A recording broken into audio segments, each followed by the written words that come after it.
Yo yo yo, halo semuanya, selamat datang kembali di channel Randy Story. Di sini kita akan melanjutkan kembali perjalanan Ed di dalam game yang dirinya masuki. Sebelumnya Ed dan teman-temannya sedang mencoba menyelamatkan Janika yang lepas kendali. Nah, apakah Ed bisa berhasil menyelamatkan Janika atau tidak? Tanpa banyak basa-basi lagi, kita langsung aja masuk ke dalam ceritanya. Janika adalah anak kebanggaan ibunya. Selain itu, teman-temannya juga bangga kepada Janika, tapi bangga teman-temannya itu hanyalah untuk memanfaatkan Janika saja. Semua orang berkata kalau mereka sangat beruntung ada Janika sebagai teman mereka. Setelah itu, teman-teman Ed pun akhirnya sampai di hadapan Janika yang lepas kendali. Janika yang melihat mereka pun langsung memberikan ucapan selamat datang sambil tersenyum. Sementara itu, Ed masih berlari menuju tempat Fire Lizard yang sudah dilemahkan oleh Lucy. Ed berpikir apakah teman-temannya baru sampai di lokasi Janika. Soalnya skenario itu seharusnya berakhir saat fajar. Ed pun akhirnya sampai di tempat Fire Lizard. Lalu, Ed bertanya kepada Lord Tele di mana Lucy berada. Lord Tele menjawab kalau tadi Lucy itu menggelinding di sekitar sana dan bersembunyi di pojokan. Kemudian Ed pun mengajak Lord Tele untuk mengakhiri semuanya sekarang. Lord Tele pun berkata kalau itu yang dari tadi dirinya pikirkan, tapi diserang dengan dua tombak es yang diberi banyak sihir pun Fire Lizard masih bisa bertahan. Ed pun memberitahu Lord Tele kalau mereka harus memenggal kepalanya. Ed berniat menggunakan sihirnya untuk menyerang Fire Lizard. Lord Tele pun berkata bukannya lebih baik jika Clemius saja yang menggunakan pedang untuk memenggal kepala Fire Lizard.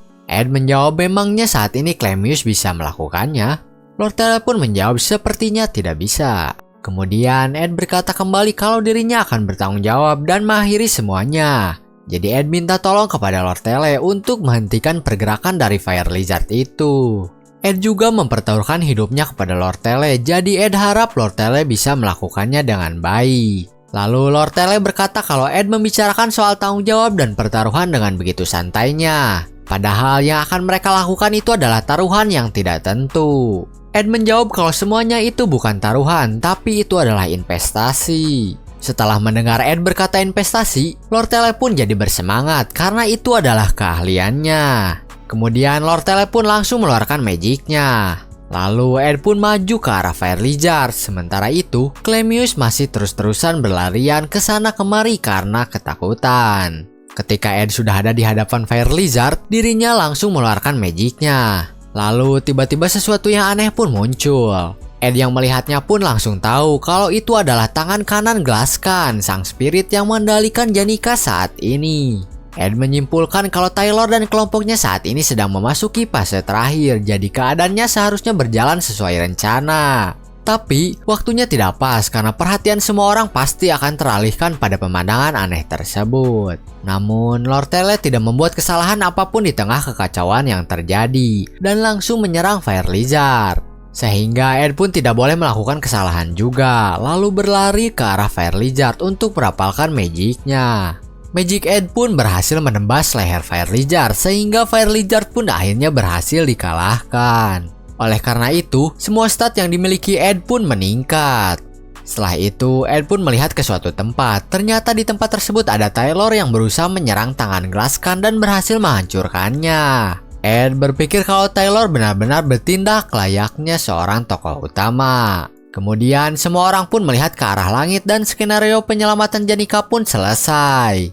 Hari pun berganti dan kelompok Ed pun sedang beristirahat di bawah pohon. Lord Tele bertanya kepada Ed dirinya kenapa. Padahal kan mereka baru saja menyelamatkan Janika dan mencegah bencana terjadi. Lalu Lord Tele pun meminta Ed untuk berkenalan ulang dengan berjabat tangan. Ternyata pada saat jabat tangan itu, Lord Tele memberikan Ed 3 koin emas yang sudah dirinya janjikan. Setelah itu Lord Tele berkata kalau saat ini dirinya lah yang menang karena Ed lengah. Lalu sekarang Ed juga berhutang pada Lord Tele. Kemudian Lord Tele pun pergi sambil berkata sampai jumpa lagi Ed. Ed pun berpikir kalau Lord Tele mencoba menjaga hubungannya dengan Ed. Tapi Ed tidak begitu ingin berhubungan dengan Lord Tele. Setelah itu, Taylor pun datang dan berkata kalau dirinya memendam kebencian kepada Ed dan Ed pastinya tahu alasannya itu apa. Saat ini, rambut Taylor itu berubah menjadi warna putih akibat dari manifestasi ritual Sword Saint. Tapi meskipun Taylor membenci Ed, Taylor pun tetap berterima kasih kepada Ed atas semua yang telah dirinya lakukan. Melihat Taylor berterima kasih sampai menunduk kepada Ed, Clemius pun berkata kalau Taylor seharusnya tidak perlu sesopan itu dengan Ed. Karena Ed sudah menusuk mereka dari belakang dan membuat mereka hampir mati. Kemudian, teman-temannya yang lain pun berkata kalau Clemius harus tenang dan jangan berisik. Lalu poinnya pun berkata kalau Ed itu berjasa besar di kejadian kali ini, jadi dirinya mau merekomendasikan Ed untuk masuk ke OSIS. Ed pun langsung menolaknya dan berkata kalau semuanya itu berkat Lucy dan Taylor yang mengalahkan Glaskan dan Velosphere. Sebenarnya Ed menolak itu karena dirinya tidak mau terlalu mempengaruhi cerita aslinya, sehingga dirinya berencana menjaga jarak dari para tokoh utama dalam cerita. Bagi Ed, melihat teman-temannya memainkan peran mereka masing-masing saja sudah membuatnya senang. Untuk saat ini, Taylor sudah semakin kuat. Lalu Ayla juga sudah menjadi kuat demi Taylor. Selanjutnya ada Poenia yang mulai dewasa dan sudah menerima takdirnya sebagai Tuan Putri. Selanjutnya ada Jix yang sudah menemukan jalannya sendiri. Selanjutnya ada Clemius yang mulai menumbuhkan kepercayaan dirinya. Selanjutnya ada Alpire yang sadar kalau kesenangan dan kepuasan bukanlah segalanya dalam hidup. Dan yang terakhir, ada Lord Tele yang sedang mempertanyakan hidupnya sendiri. Semua tokoh sudah berkembang sehingga Ed pun harus pergi. Ed pergi ke tempat yang tak bisa dirinya kunjungi saat skenario berjalan. Dan tempat tersebut adalah sebuah panggung. Ed kesana itu untuk mencari lemari tempat Lucy tertidur ketika pelatihan gabungan. Tapi ternyata di dalam lemari tersebut ada Janika. Ed pernah bertanya kepada Lord Tele kenapa Janika bisa mengamuk. Lord Tele menjawab kalau dirinya sepertinya tahu penyebabnya karena dirinya pernah kebetulan melihat isi kamar Janika. Lord Tele melihat isi kamarnya itu ada banyak sekumpulan tanda terima kasih yang tulus dan ikhlas. Namun di mejanya yang begitu luas, ucapan terima kasih itu membuat tempatnya jadi tidak muat. Lalu ucapan-ucapan tersebut sangat membebani Janika. Meskipun solusinya itu sangat mudah, yaitu dengan cara menyingkirkan semua ucapan terima kasih tersebut. Tapi Janika tidak bisa melakukan hal tersebut karena Janika rasa dirinya harus membayar semua itu. Oleh karena itu, Velosphere masuk ke dalam pikiran Janika dan membuat amukan Janika tidak dapat dicegah. Kemudian, kenapa kejadian tersebut terjadi 1 bulan lebih awal? Seharusnya Taylor yang menjadi tokoh utama di kejadian tersebut. Tapi karena Lucy mengalahkan Taylor dengan 1 serangan, semua orang menjadi penggemar Janika. Alasan Taylor bisa dikalahkan itu karena Lucy sudah membuat perjanjian dengan Marilda. Lucy bisa membuat kontrak dengan Marilda karena dirinya sering ke hutan utara di mana tempat Ed berada.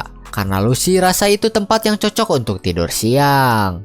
Setelah itu, Janika yang berhasil ditemukan oleh Ed pun berkata kalau Janika rasa dirinya tahu kenapa Lucy suka tidur siang di lemari tersebut. Ternyata lemari tersebut sangat nyaman. Lalu, Janika tidak menyangka tempat tersebut bisa ditemukan semudah itu oleh Ed. Tapi teman-temannya yang lain perhatiannya teralihkan, jadi Janika dilupakan. Janika sengaja bersembunyi di sana karena tidak mau ditemukan. Janika juga mengira kalau dirinya akan ditemukan lebih lama, tapi Ed berhasil menemukannya sekarang. Ed bertanya kepada Janika kenapa dirinya bersembunyi. Janika menjawab karena dirinya ingin menangis. Mendengar Janika berkata begitu, Ed pun hanya bisa diam saja. Dulu, Serigala pernah meminta Ed untuk menyelamatkan Janika suatu hari nanti. Dan saat ini, permintaan tersebut sudah terlaksana. Ed berpikir kenapa Serigala itu bisa tahu padahal yang tahu masa depan hanya Ed saja. Kemudian Ed berpikir mungkin Janika mengira Ed bisa menjadi seseorang yang dirinya andalkan sehingga Janika pun mencoba membuat kontrak dengan spirit baru. Tapi dirinya terburu-buru melakukan ritual summonnya sehingga berakhir dilahap oleh Dark Spirit dan menghancurkan gedung akademi. Selama ini, Janika benar-benar berusaha keras untuk memenuhi ekspektasi orang-orang yang memperhatikannya. Sehingga saat ini Ed pun berusaha menghibur Janika dengan berkata kalau Janika sudah bekerja sangat keras. Di satu sisi, para tokoh utama sedang diberi tepuk tangan yang meriah. Dan di sisi lainnya, ada yang hanya diam di belakang layar dan tertutupi oleh karakter yang muncul di depan layar. Dengan begitu, X1 berhasil selesai dan Ed pun bisa melihat banyak spirit yang berdatangan ke dekat Janika. Padahal sebelumnya Ed tidak bisa melihatnya. Sementara itu, Janika sedang menangis. 10 hari kemudian, Janika akhirnya berhasil menyelesaikan masa pendisiplinannya dan mengakui semua perbuatannya yang salah. Janika juga bersedia menerima hukuman apapun. Namun teman-temannya dan para profesor pun membela Janika. Sehingga keputusan akhirnya itu adalah semua hak Janika pun dicabut dan dirinya diskor selama 20 hari. Setelah itu, Janika pun jadi terlihat sedang berbunga-bunga karena menyukai dan mencintai seseorang. Janika semalam bermimpi tentang orang tersebut dan ternyata orang tersebut itu adalah Ed. Janika menceritakan tentang dirinya yang sangat menyukai Ed dengan berkata kalau itu adalah seolah-olah cerita orang lain. Padahal itu adalah cerita dirinya sendiri. Kemudian, teman Janika memberikan saran tentang percintaan kepada Janika dan Janika pun memperhatikannya dengan serius. Setelah itu, kita dialihkan ke tempat Ed berada. Ed baru saja membeli peralatan dan ketika dirinya akan pulang, di jalan Ed bertemu dengan Janika dan menyapanya. Mendengar Ed menyapanya, Janika pun langsung gugup dan kabur ke belakang pohon. Lalu Janika pun kabur dengan alasan ada keperluan. Kemudian Ed pun mau memulai membuat kabin yang sudah dirinya rencanakan. Di hari ke-1, Ed memilih lokasi untuk kabin yang akan dirinya buat. Di hari ketiga, Ed mulai mengumpulkan kayu. Lalu di hari ke-6, pembangunan kabinnya harus terhenti sementara karena ada ujian akhir semester. Ed mendapatkan nilai yang cukup tinggi dalam teori dan nilai praktek. Jauh lebih tinggi dari rata-rata murid lain. Sementara itu, Janika masih terus-terusan menghindari Ed ketika mereka bertemu. Temannya Janika mengisyaratkan Ed untuk menjauh dari Janika meskipun sebenarnya Ed tidak berniat untuk mendekat. Kemudian hari ke-18, pembangunan kayu untuk kabin hampir selesai. Di hari ke-20, liburan sekolah pun dimulai sehingga Ed bisa mendedikasikan seluruh waktunya untuk membuat kabin. Lalu di hari ke-27, Maid Bell Maya berkunjung ke tempat Ed untuk membagikan herbal dan jamur.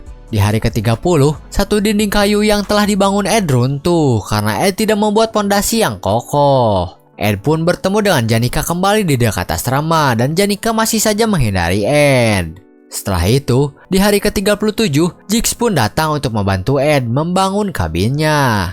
Lalu di hari ke-45, Ed berhasil membangun kabin yang dirinya inginkan. Akhirnya Ed punya rumah untuk ditinggali dan Janika pun mengintip Ed dari jarak jauh. Sementara itu, Lucy malah tiduran di atap kabin Ed. Setelah itu, Janika pun akhirnya muncul di hadapan Ed dan melambaikan tangannya. Ed bertanya kepada Janika apa yang membuat dirinya datang ke tempat Ed. Sebenarnya Janika datang itu ingin melihat isi kabin Ed karena diprovokasi oleh Bell Maya. Tapi Janika menjawab pertanyaan Ed dengan berkata kalau dirinya hanya lewat karena ingin mengunjungi Marilda. Lalu Janika melihat ada sebuah kabin jadi dirinya penasaran kabin itu punya siapa. Janika memuji-muji kabin buatan Ed, kemudian Ed pun berkata apakah Janika mau masuk ke dalam kabinnya atau tidak. Tanpa ragu, Janika pun langsung menjawab kalau dirinya mau masuk ke kabin tersebut. Setelah melihat isi kabin, Ed dan Janika pun duduk di dekat api unggun. Janika berkata kalau dirinya sangat berhutang budi pada banyak orang, jadi bagaimana dirinya bisa membayar itu semua. Ed pun menjawab kalau Janika tidak bisa membayarnya, maka lupakan saja hal tersebut. Ed berkata begitu supaya Janika tidak berpikir harus membayar semua perbuatan orang lain kepada dirinya dan supaya kejadian seperti sebelumnya tidak terjadi lagi. Lalu Ed berkata kembali kalau Janika mau menikmati waktu sendiri, Janika bisa datang ke tempat Ed kapanpun Janika mau karena Ed tidak keberatan akan hal tersebut. Lalu Janika juga berkata kalau Ed ada masalah, jangan sungkan untuk memberitahu Janika karena Janika pasti akan membantu. Setelah itu, semester 2 akan datang sebentar lagi dan kedua pun dimulai.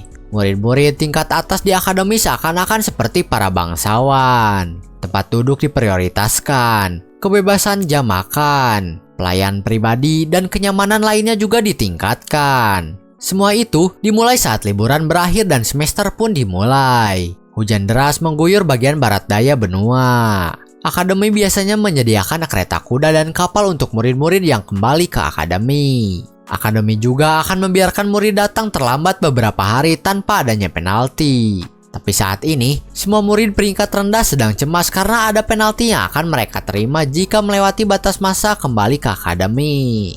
Semua itu terjadi karena campur tangan seorang pedagang dan pedagang itu sudah bertemu perwakilan dari murid berperingkat rendah. Pedagang tersebut bertemu murid peringkat rendah hanya untuk menjalankan rencananya menghancurkan akademi dan murid peringkat tinggi, dengan memberikan rasa tidak puas pada para murid peringkat rendah. Para murid protes dengan perbedaan pelayanan yang akademi berikan. Kemudian Lord Tele memberikan usulan untuk menyesuaikan dan mendukung periode kembali ke akademi secara fleksibel khusus untuk murid peringkat tinggi. Hal tersebut membuat murid peringkat rendah marah. Murid peringkat rendah pun mulai menghancurkan properti milik murid peringkat tinggi. Ternyata semua itu adalah rencana dari Lord Tele karena semakin banyak properti yang rusak, maka semakin baik. Itu semua akan memberikan dampak yang cukup fatal pada keuangan akademi yang sudah terpojok akibat dari kejadian Janika sebelumnya. Setelah itu, perusahaan LT akan mendapatkan keuntungan dalam negosiasi pembelian buku Sage Seal. Sage Seal adalah jantung Sylvania yang merupakan sebuah magic tome. Lalu kita dialihkan ke tempat Lord Tele berada.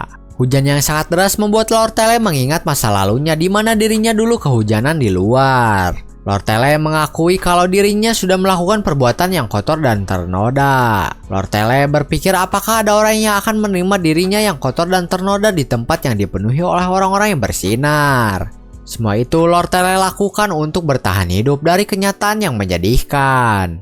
Lord Tele selalu menjadi tirai gelap yang menyembunyikan kebenaran yang suram yang ada di balik panggung. Sehingga Lord Tele pun mendapatkan julukan Black Curtain. Kita dialihkan ke tempat para murid peringkat rendah yang sedang berdemo.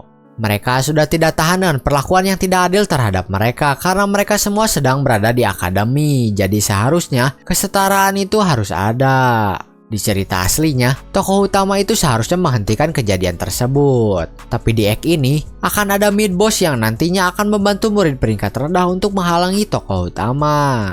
Mid boss ini bernama Windcatcher Tote.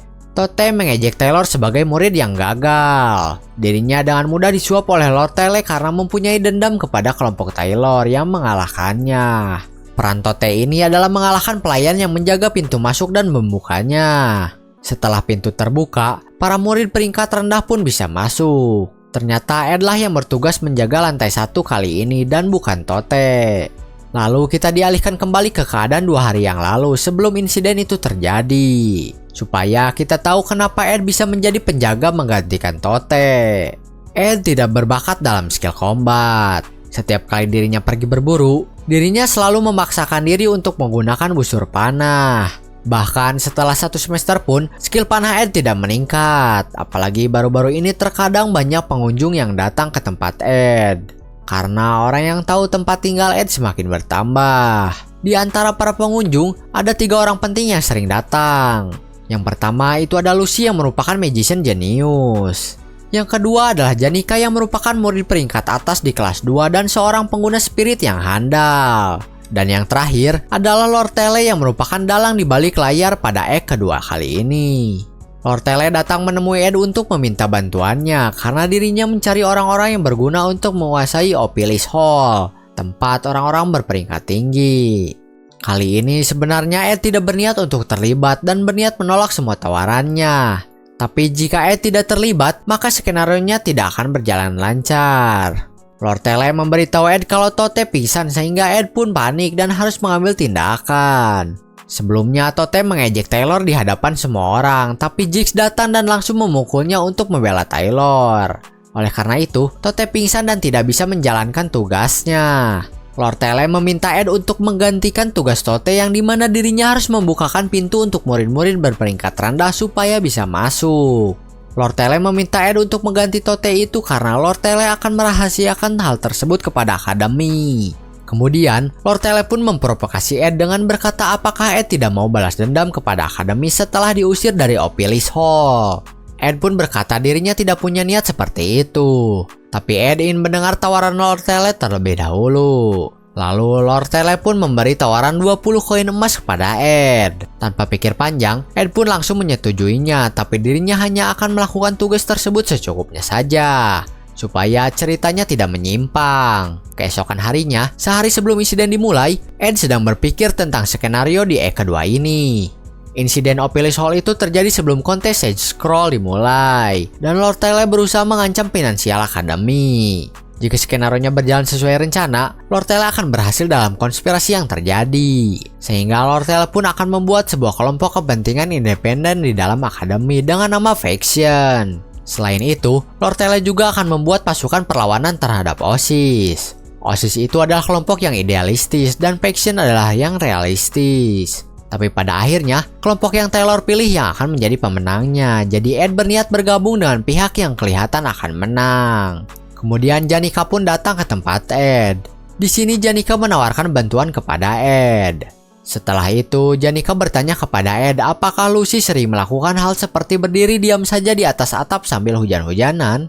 Ed pun menjawab kalau Lucy memang kadang suka begitu. Kemudian Ed ingin meminta bantuan kepada Janika, di mana Ed meminta Janika untuk keluar ke kebun mawar ketika jam 9 malam besok. Alasannya akan Ed beritahu kepada Janika besok. Mendengar Ed berkata begitu, membuat pikiran Janika kemana-mana. Tanpa pikir panjang, Janika pun langsung setuju dengan permintaan Ed barusan dan langsung pamit pergi. Setelah itu, Ed pun langsung melakukan persiapan dan insiden Opilis Hall pun dimulai.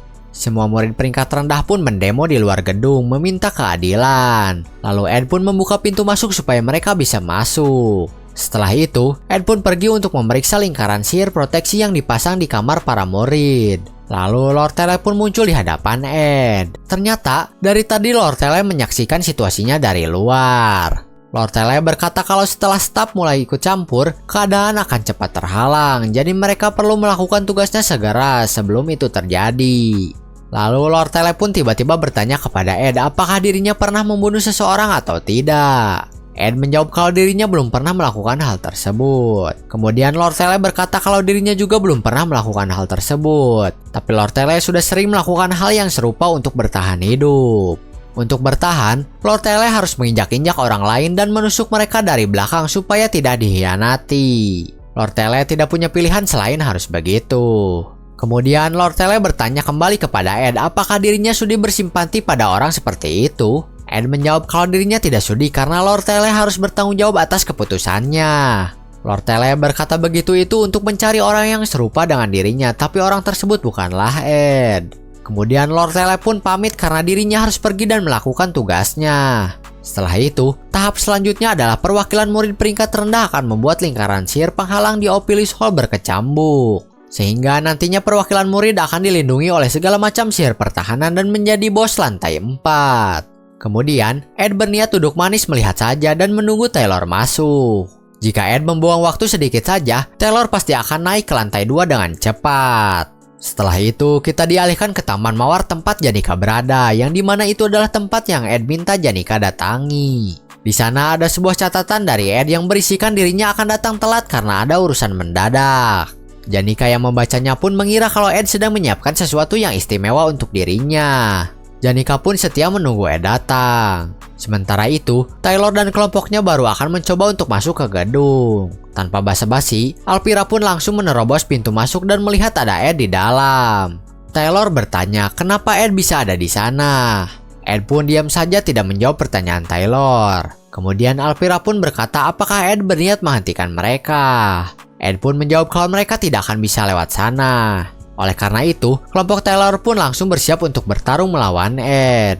Taylor bertanya lagi apa tujuan Ed, tapi Ed tidak menjawab pertanyaannya itu dan diam saja. Setelah itu, Taylor pun maju untuk menyerang Ed. Ed pun langsung melemparkan sebuah kursi ke arah Taylor. Tapi Taylor dengan mudahnya langsung menebas kursi tersebut. Kemudian, Ed mengeluarkan sebuah magic yang diarahkan ke atas. Yang ternyata itu adalah Ed lakukan untuk membuat lampu yang ada di atas jatuh ke arah Taylor.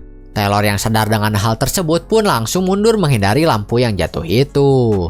Lalu tiba-tiba rambut dan tas Alpira pun berhasil terpotong oleh magic yang dilancarkan oleh Ed tanpa disadari. Karena tas Alpira jatuh, dirinya harus berusaha mengambil potion yang ada di dalam tasnya itu.